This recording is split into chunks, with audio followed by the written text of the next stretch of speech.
নমস্কার, আমি প্রসেনজিৎ সরকার। স্বরাষ্ট্রমন্ত্রী অমিত শাহ আর কতদিন দেখবেন? দেশের প্রধানমন্ত্রী নরেন্দ্র মোদী আর কতদিন চুপ থাকবেন এসব দেখেও? আজকে সন্দেশখালিতে ইডি আধিকারিকদের উপর হামলা হলো, মাথা ফাটিয়ে দেওয়া হলো তাদের। হামলা হলো কেন্দ্রীয় ফোর্স, সেন্ট্রাল ফোর্স, সিআরপিএফের উপর। হামলা হলো সাংবাদিকদের উপর। এসব দেখে আর কতদিন চুপ থাকবেন অমিত শাহ? আর কতদিন চুপ থাকবে কেন্দ্র সরকার? এই তৃণমূলী গুন্ডা বাহিনী তো সারা বছর এই রাজ্যের বিরোধী নেতা কর্মীদের উপর হামলা করে, তাদের খুন করে, তাদের বাড়িঘর জ্বালিয়ে দেয়, তাদের সম্পত্তি লুট করে। এবং তাদের মারতে মারতে আজ এমন একটা জায়গায় পৌঁছে গেছে বাংলা, এই তৃণমূলী গুন্ডা বাহিনী। আজ তাদের মনে এতটাই সাহস হয়ে গেছে যে আজ তারা তদন্তে যাওয়া ইডি আধিকারিকদের উপরও আক্রমণ করছে, তাদের গাড়ি ভাঙচুর করছে। এমনকি সেন্ট্রাল ফোর্স সিআরপিএফের উপর আক্রমণ করতেও তারা দ্বিতীয়বার ভাবছে না। কোথায় যাচ্ছে বাংলা? আর এত কিছু দেখেও কি চুপ থাকবে অমিত শাহ, স্বরাষ্ট্রমন্ত্রী দেশের? কি হয়েছিল কালকে? কেনই বা ইডি আধিকারিকের মাথা ফাটালো তৃণমূলের গুন্ডা বাহিনী? সেই সবটা নিয়েই আমি আজকের এই ভিডিওতে আলোচনা করব। নমস্কার, আমি প্রসেনজিৎ সরকার। ছি ছি, কি লজ্জা, কি লজ্জা! আবারও সারা দেশের সামনে বাংলাকে ছোট করে দিল এই তৃণমূলের গুন্ডা বাহিনী। বাংলার মাথা নিচু করে দিল সারা দেশের সামনে। আর কত নিচে নামতে পারে তৃণমূলের গুন্ডা বাহিনী, বাংলা শাসক দল নেতৃত্বে বাংলার মেয়ে মমতা ব্যানার্জি? আর কতটা লজ্জিত করবে সারা দেশের সামনে এই বাংলাকে? সারা বছর বিরোধী দলের নেতা কর্মীদের মারতে, বিরোধী দলের নেতা কর্মীদের খুন করতে করতে, এমনকি তাদের সম্পত্তি লুট করতে করতে আজ এদের এতটা সাহস হয়ে গেছে, এই তৃণমূলের এই গুন্ডা বাহিনী আজ কেন্দ্রীয় সংস্থা ইডি আধিকারিকদের মেরে মাথা ফাটিয়ে দিতেও বোধ করছে না। এমনকি কেন্দ্রীয় সেন্ট্রাল ফোর্স সিআরপিএফের উপর আক্রমণ করতেও এরা দ্বিতীয়বার ভাবছে না। কি হচ্ছে বাংলার? আর কত অধঃপতনে যাবে এই বাংলা? আর কতটা সারা দেশের সামনে বাংলাকে ছোট করবে, লজ্জিত করবে বাংলার মানুষকে সারা দেশের সামনে? কালকে যখন ইডি আধিকারিকরা রেশন দুর্নীতির তদন্তের জন্য সন্দেশখালির বেতাজ বাদশাহ তৃণমূল নেতা গুন্ডা শেখ শাহজাহানের বাড়িতে যায়, তারপরেই ইডির উপর আক্রমণ করে শেখ শাহজাহানের অনুগামীরা, তৃণমূলের গুন্ডা বাহিনীরা। শুধু ইডি আধিকারিকদের উপর আক্রমণই নয়, আক্রমণ করে তারা সিআরপিএফ কমান্ডের উপর। এমনকি সেখানে যে সাংবাদিকরা গিয়েছিল খবর কভারেজ করতে, তারাও রেহাই পাননি এই গুন্ডা বাহিনীর হাত থেকে। ইডি আধিকারিকরা কাল সকাল সকালেই চলে গিয়েছিলেন রেশন দুর্নীতি তদন্তের জন্য জ্যোতিপ্রিয় মল্লিকের ঘনিষ্ঠ সন্দেশখালির বেতাজ বাদশাহ গুন্ডা শেখ শাহজাহানের বাড়িতে। মূল নেতা শেখ শাহজাহান তার বাড়িতে গিয়ে যখন তাকে কোনো সাড়া পাননি, তার বাড়ির দরজার বাইরে থেকে প্রায় আধ ঘন্টা তাকে ডেকেছিলেন, কিন্তু যখন কোনো সাড়া শেখ শাহজাহান দেননি বা তার বাড়ির ভিতর থেকে কেউ দেননি, তখন ইডি সিদ্ধান্ত নেয় যে তারা তালা ভাঙবে। এবং যখন তারা সেই তালা ভাঙাটা শুরু করে, তারপরেই শেখ শাহজাহানের অনুগামীরা এসে ভিড় করে শেখ শাহজাহানের বাড়ির সামনে। এরপরে তারা চড়াও হয় ইডি আধিকারিকদের উপর, মেরে মাথা ফাটিয়ে দেয় ইডি আধিকারিকদের, তাদের গাড়ি ভাঙচুর করে। এমনকি ইডি আধিকারিকদের সাথে যে সিআরপিএফ জওয়ানরা ছিল, তারাও রেহাই পাননি, তাদের উপরে চলে লাথি ঘুষি, মেরে মাথা ফাটিয়ে দেওয়া হয় সেখানে যাওয়া সাংবাদিকদের। প্রাণ বাঁচাতে অটোতে চেপে সেখান থেকে পালাতে বাধ্য হয় ইডি আধিকারিকরা। আর কতটা ছোট করবে এই বাংলাকে? কতটা লজ্জিত করবে বাংলার মানুষকে সারা দেশের সামনে? রেশন দুর্নীতি তদন্তের জন্য একজন অভিযুক্তর বাড়িতে ইডি তল্লাশিতে যাবে, আর তার পরিণতি কী হবে? তৃণমূলের গুন্ডা বাহিনী, শেখ শাহজাহানের অনুগামীরা তারা চড়াও হবে, তারা আক্রমণ করবে ইডি আধিকারিকদের উপর। কী হচ্ছে এটা? ইডি আধিকারিকরা কি শুধুমাত্র বাংলাতেই তদন্ত করছে? দেশের অন্যান্য রাজ্যে তদন্তে তা যায় না?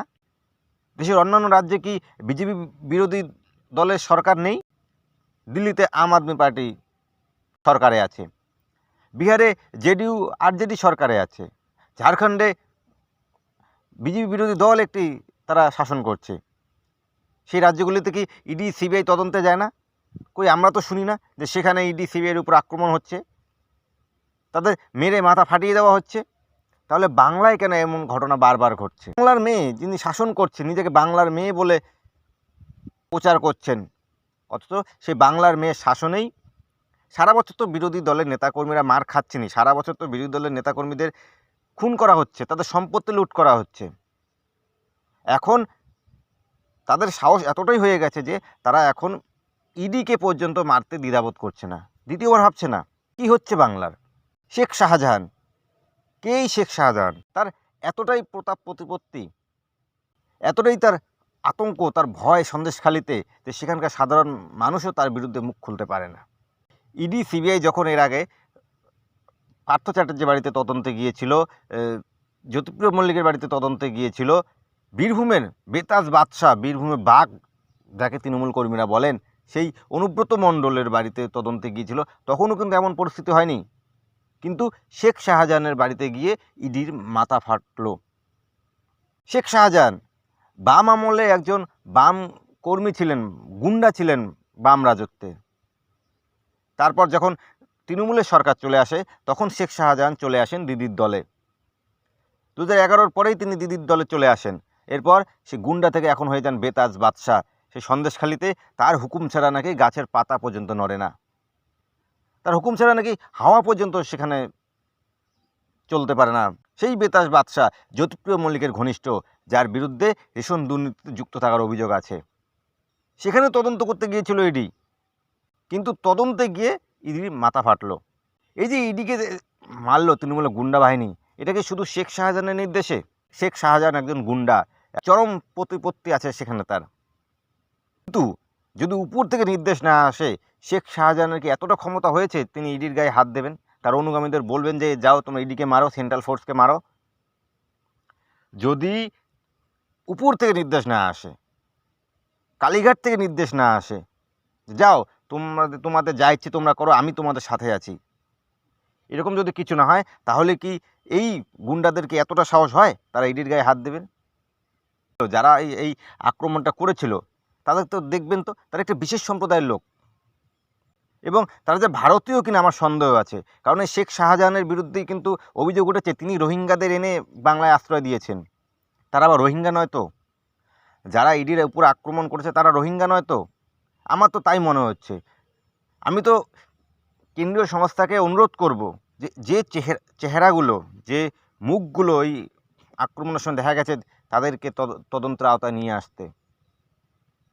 কারণ নিশ্চিত আমি নিশ্চিত এরা সবাই রোহিঙ্গা, এরা রোহিঙ্গার দল, এরাই আক্রমণ করেছে ইডির উপরে। কিন্তু কোন ধরনের পরিস্থিতি তৈরি হচ্ছে বাংলার?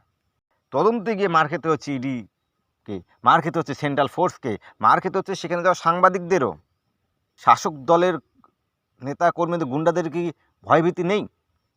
নাকি তারা ভাবছে যে আমরা তো সারা বছর বিরোধী দলের নেতা কর্মীদের সারা বছরই মারছি, আমরা তো সারা বছরই তাদের খুন করছি, আমাদের কি করতে পারছে? পুলিশ আমাদের হাতে আছে, কি হবে আমাদের? সে ভয় না থাকার কারণে কি তারা ইডির উপর আক্রমণ করছে, সেন্ট্রাল ফোর্সের উপর আক্রমণ করছে?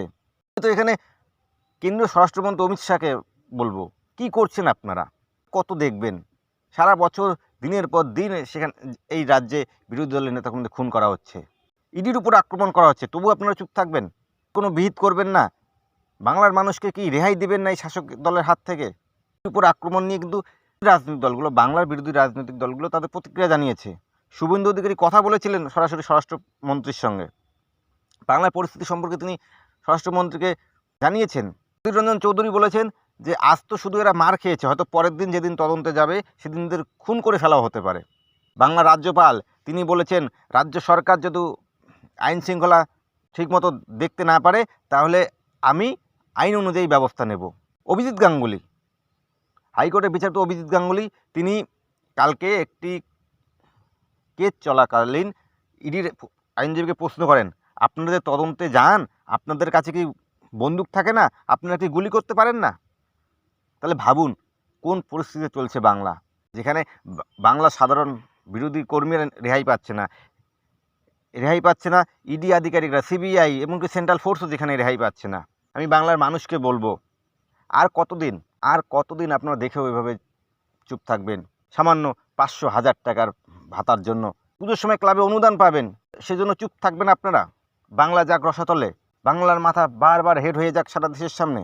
এই বাংলার মেয়ে এই বাংলার ভালো চায় না, একে পরিবর্তনের সময় এসেছে, পরিবর্তন করুন, নাহলে পস্তাতে হবে। এদিকে ইডির উপর আক্রমণকে আবার তৃণমূল কংগ্রেস কর্মীরা, নেতারা সমর্থন জানিয়েছে। শান্তনু ঠাকুর, শশী পাজা, কুণাল ঘোষ, এরা বলেছে ইডি আধিকারিকরা ওখানে গিয়ে ওখানকার লোকাল লোকেদের উত্ত্যক্ত করেছে এবং তার জন্যই লোকাল লোকেরা স্বতঃস্ফূর্তভাবে আক্রমণ চালিয়েছে ইডির উপর। ভাবুন, যেখানে তৃণমূলের গুন্ডা বাহিনী ইডির উপর আক্রমণ করছে, সেখানে প্রকাশ্যে সরাসরি তাদের সমর্থন করছে তৃণমূলের নেতারা, তৃণমূলের মুখপাত্র, তাহলে কেন এদের সাহস হবে না? এবং এরা জানে পশ্চিমবঙ্গের পুলিশ কিচ্ছু করবে না, হয়তো লোক দেখানো 2-4 জনকে অ্যারেস্ট করবে, কিন্তু তাদের কিচ্ছু হবে না। কারণ যেখানে নির্দেশ আছে মমতা ব্যানার্জি, যেখানে নির্দেশ আছে ভাইপো অভিষেক ব্যানার্জির, সেখানে পুলিশেরও কোনো ক্ষমতা নেই পুলিশ কিছু করে। আর এই জন্যই এদের এতটা সাহস হয়েছে। এই যে ইডির উপরে আক্রমণ হলো, এরপর ইডি কী ব্যবস্থা নেয় এখন সেটাই দেখার। কী ব্যবস্থা নেয় কেন্দ্র, নাকি আবার সব চুপচাপ হয়ে যাবে? বন্ধুরা, আপনাদের কি মনে হয় অবশ্যই কমেন্টে জানাবেন। এবং আমার চ্যানেলটাকে যদি এখনও সাবস্ক্রাইব করেনি তাহলে চ্যানেলটাকে সাবস্ক্রাইব করে দিয়ে পাশে থাকা বেল আইকনটি বাজিয়ে দেবেন পরবর্তী ভিডিও নোটিফিকেশন সবার আগে পাওয়ার জন্য। সবাই ভালো থাকবেন।